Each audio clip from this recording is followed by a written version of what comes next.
What happens when a beloved artist sits down for what should be a routine morning interview, only to face relentless attacks on his character, his background, and everything he stands for? In just 46 seconds, one host's shocking words would turn a simple promotional appearance into the most explosive moment in morning television history. The studio lights were bright that morning as Teddy Swims walked onto the Today Show set. He was there to talk about his new album, his sold-out tour, and the journey that took him from singing in his car to topping the charts. The audience clapped as he settled into the guest chair, smiling warmly at the panel. Savannah Guthrie sat across from him, flanked by Hoda and Craig Melvin. Everything seemed normal. Everything seemed fine. But it would not stay that way for long. Savannah started with what sounded like a standard question. So Teddy, you have quite the story. From posting videos online to suddenly becoming this huge star. Some people might say it all happened a little too easily for you.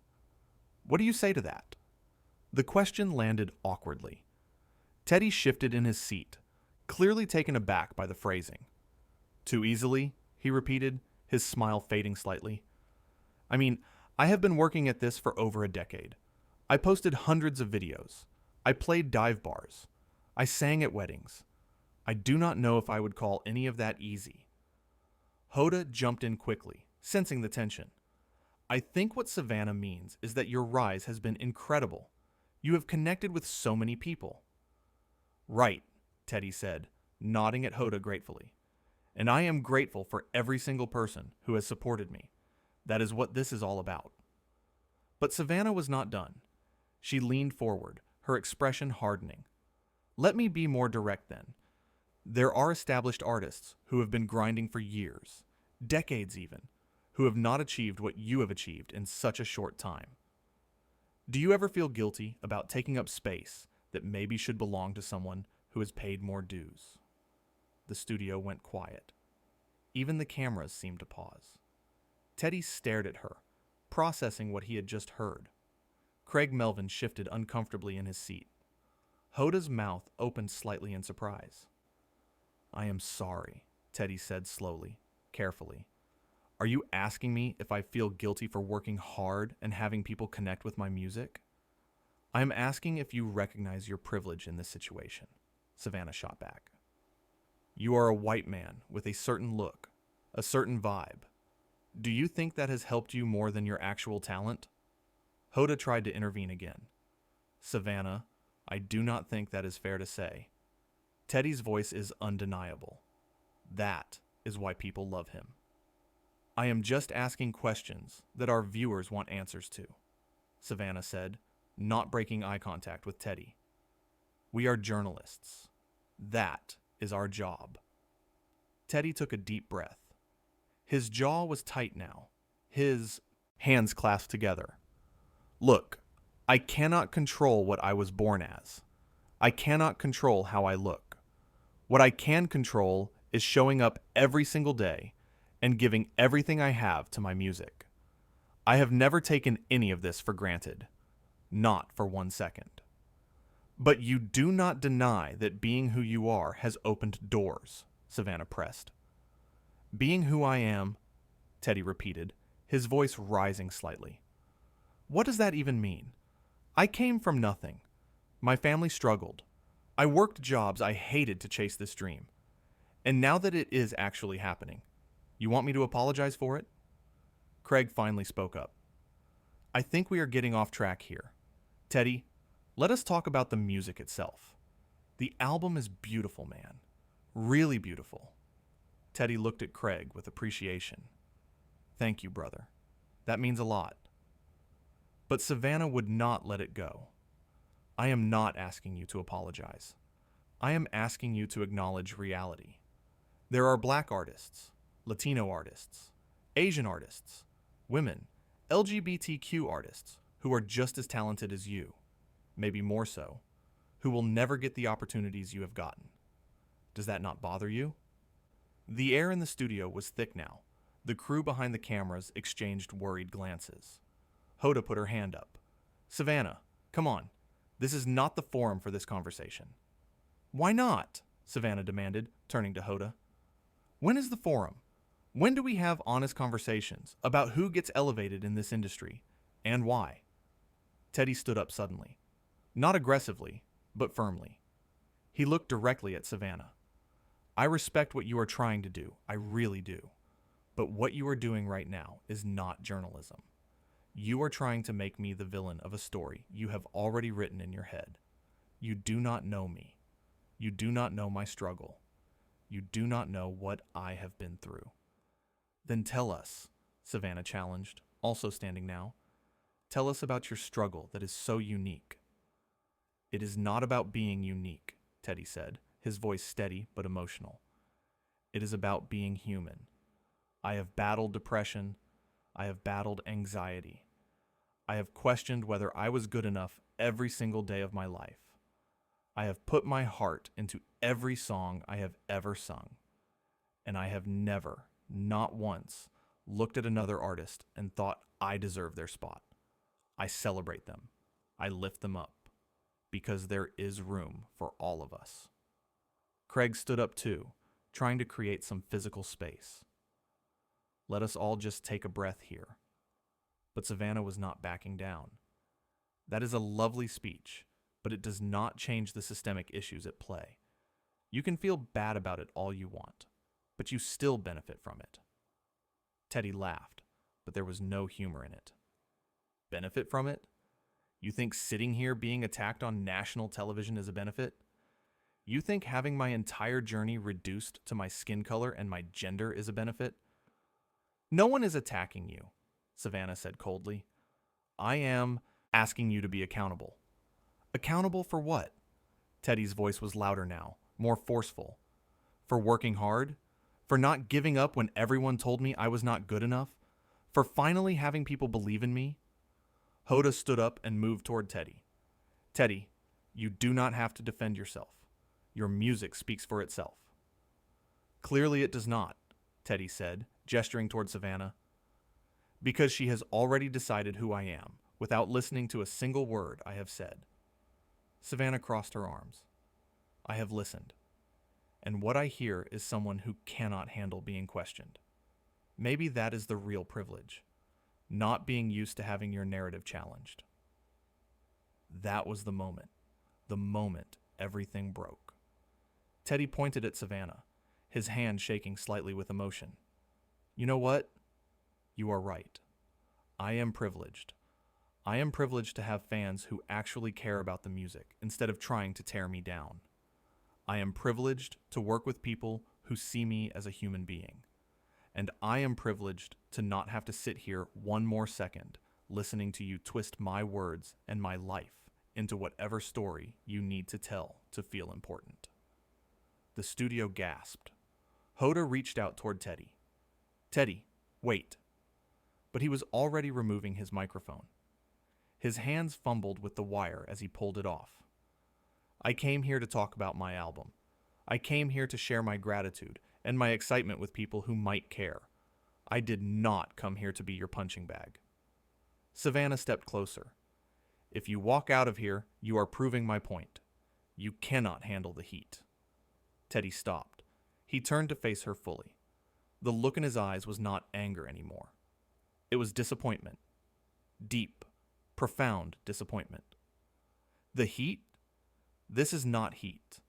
Heat is standing on stage, night after night, hoping someone, anyone, will care about what you have to say.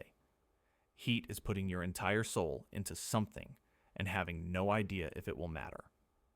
Heat is real. This is just cruelty disguised as conversation. Craig moved between them. Okay, let us all just cool down. We can take a break. We can regroup.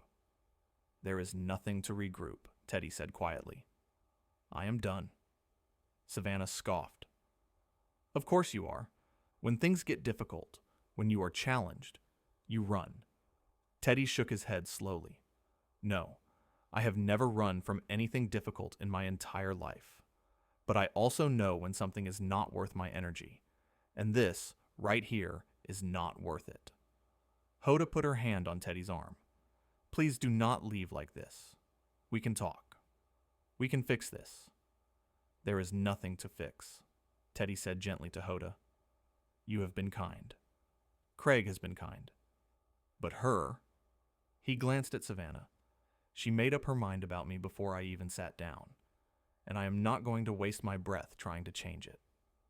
So you are just going to storm off? Savannah pressed. Very mature, very professional. Professional? Teddy laughed again, that same hollow sound. You want to talk about professional? A professional interviewer asks questions to learn, not to attack. A professional creates a space where their guest feels respected, not ambushed. A professional knows the difference between holding someone accountable and just being mean. The crew was fully frozen now. No one knew what to do. This was live television. This was happening in real time. There was no edit button. No do-over. Craig tried one more time. Teddy, man, I hear you. I understand you are upset. But let us talk through this. You have a lot of fans watching who want to hear from you. Teddy looked at the camera, directly into the lens. His eyes were glassy now, emotional but controlled. To anyone watching who has ever felt like they did not belong, like they did not deserve their success, like they had to apologize for their dreams, I see you. Keep going. Do not let anyone make you feel small for being big. Your story matters. Your voice matters. And you do not owe anyone an explanation for taking up space in this world. It was a powerful moment, raw and real. The kind of moment that would be replayed over and over. Then he looked back at the panel. Hoda, Craig, you are good people. Thank you for trying to make this okay. But some things are not okay, and that is all right too. He did not look at Savannah. He did not say her name. He just turned and walked toward the exit. Savannah called after him. You are making a huge mistake. You are burning bridges you cannot rebuild. Teddy stopped at the edge of the set. He did not turn around. The only mistake I made was thinking this would be different, that this would be about the music. But you never wanted to talk about the music, did you? You wanted a moment. Well, you got it. I hope it was worth it. And then he was gone, just like that, off the set, out of the studio. The sound of the door closing echoed through the space. Savannah turned to the camera, her face flushed. Well, there you have it, folks. When you cannot handle honest questions, you run. Hoda was furious. You could see it in her eyes. Savannah, that was not okay. That was not fair to him. I was doing my job, Savannah insisted. Your job is not to humiliate our guests, Craig said firmly. That was out of line. Oh, so now you are both against me? Savannah looked between them. I am the bad guy for asking real questions? You were not asking questions, Hoda said, her voice shaking with emotion. You were attacking him. From the very first question. Why? Savannah opened her mouth to respond, but nothing came out. The producer was frantically signaling to cut to commercial. The segment was falling apart. Everything was falling apart. Craig turned to the camera, trying to salvage something. We are going to take a quick break. When we come back, we will have more for you. As soon as they cut away, Hoda pulled off her microphone. I cannot believe you just did that. That man came here in good faith. He could not handle being challenged, Savannah repeated, but her voice was less certain now. Challenged? Craig shook his head. You went after him like he personally wronged you. What was that about? Savannah looked around the studio. The crew was avoiding eye contact. Her fellow hosts were staring at her with a mixture of confusion and anger. She had thought she was making a point. She had thought she was doing something important. But looking at their faces, she realized how wrong she had been. I was just trying to, she started, but trailed off. Trying to what? Hoda demanded. Ruin someone's day? Make yourself feel powerful? What was the goal, Savannah? The stage manager approached cautiously. We are back in 30 seconds. What are we doing? Craig looked at Savannah. We are apologizing. That is what we are doing. Apologizing? Savannah looked shocked. For what? For ambushing a guest. For making our show look like a hit piece. For forgetting that our job is to entertain and inform, not to tear people down. Craig's voice was firm. He was not yelling, but he was not backing down either. I have a voice too, Savannah said defensively. I have a right to ask tough questions. You have a responsibility, Hoda corrected. A responsibility to be fair, to be balanced, to treat people with basic human decency. You failed at all three today. The stage manager held up his fingers. 10 seconds. Craig took a deep breath. When we come back on, I am apologizing to Teddy and to our viewers. You can join me or not. That is your choice. 5 seconds.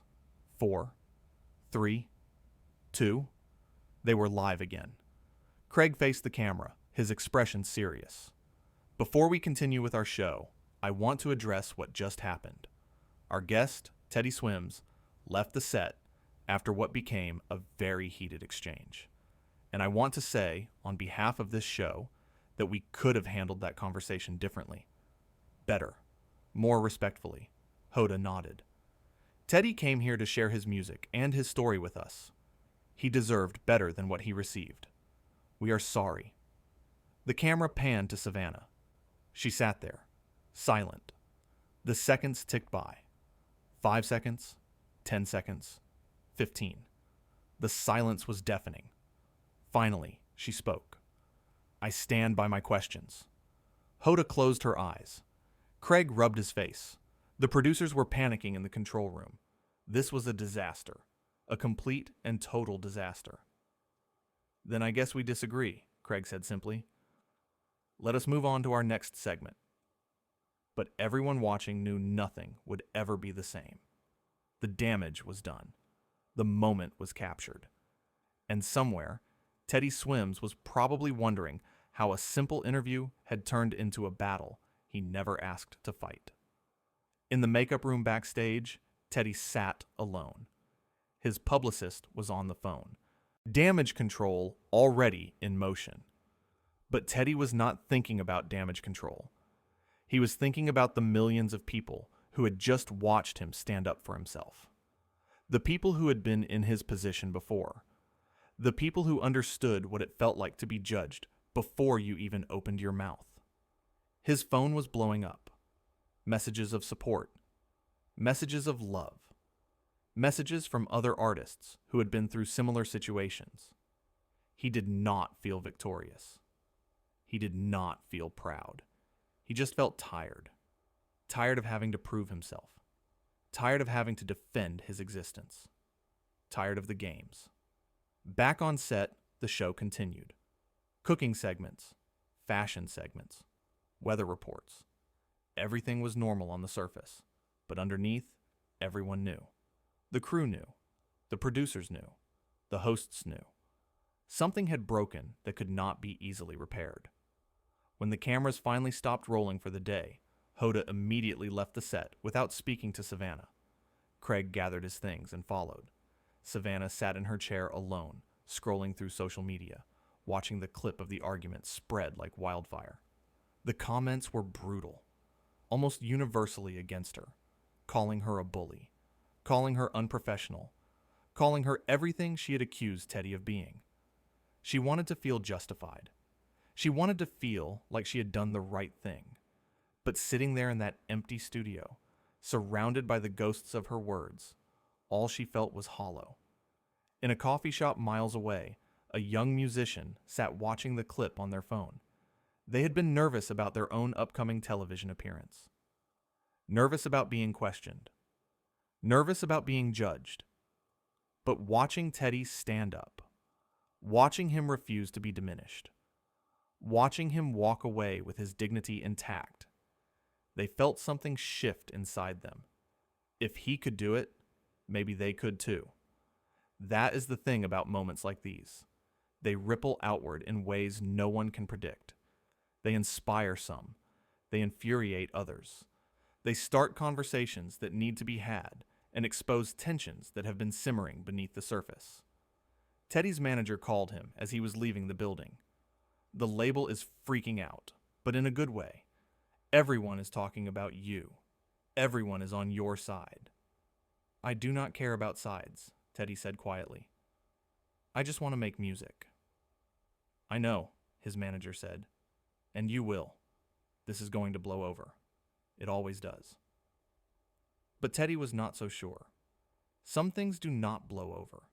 Some things leave marks. Permanent changes in the landscape. This felt like one of those things. Back at the studio, emergency meetings were being called. Executives were scrambling. How do you explain what happened? How do you defend the indefensible? How do you move forward when one of your hosts has just alienated a massive portion of your audience? The other hosts were asked for statements. Hoda made it clear where she stood. She had tried to stop it. She had tried to protect the guest. She would not be complicit in what happened. Craig echoed her sentiments. They were a team, but they were also individuals with their own moral compasses. And theirs were pointing in a very different direction than Savannah's. For Savannah, the reality was beginning to set in. The clip had been viewed millions of times already. Think pieces were being written. Other journalists were weighing in, and the consensus was clear. She had crossed a line. She told herself she had been doing journalism. She told herself she had been asking important questions. But deep down, in a place she did not want to examine too closely, she knew the truth. She had been trying to prove something. To whom, she was not entirely sure. Maybe to herself. Maybe to critics who said morning shows were too soft. Maybe to a world that felt increasingly comfortable calling her out of touch. Whatever the reason, she had used Teddy as a vehicle for that proof, and he had refused to play along. The text messages started coming in. From friends, from colleagues, from people she respected, all asking the same thing. What happened? Are you okay? That was intense. She did not know how to answer. Was she okay? She did not feel okay. She felt defensive and angry and confused, and, underneath it all, ashamed. Meanwhile, Teddy was in a car heading back to his hotel. He looked out the window at the city passing by. People walking their dogs, grabbing coffee, living their lives. None of them knew what had just happened. None of them cared. Life went on, regardless of television drama. His phone buzzed with another message, this one from a fellow artist. Proud of you, brother. That took guts, Teddy typed back. Did not feel like guts. Felt like survival. Because that is what it had been. Not a calculated move. Not a publicity stunt. Just a human being reaching their limit and deciding that their piece was worth more than politeness. The recording of the segment would be analyzed frame by frame. Body language experts would weigh in. Psychologists would offer their perspectives. Everyone would have an opinion. But none of them were in that room. None of them felt what Teddy felt when those questions started. The shift from interview to interrogation. The feeling of being on trial for crimes he did not commit. He had done the only thing he could do. He walked away. And in doing so, he had given permission to countless others to do the same. To recognize when a situation is toxic. To understand that not every battle needs to be fought. To know that sometimes the bravest thing you can do is refuse to engage. The sun was setting over the city. Another day ending. Another news cycle beginning. By tomorrow, there would be new dramas, new controversies, new moments to dissect and debate. But for everyone involved in what happened on that Today Show set, nothing would ever quite be the same. They had all walked into that studio thinking it would be just another interview, just another segment, just another day. But it became something else entirely. A flashpoint, a reckoning, a reminder that words have weight and actions have consequences. And television, for all its artifice, sometimes captures something brutally real. And that reality, uncomfortable and messy as it was, would echo far beyond those studio walls, far beyond that 46-second moment when everything fell apart, into the lives of everyone watching, wondering what they would have done in the same situation and hoping they would have the courage to choose themselves when the moment came.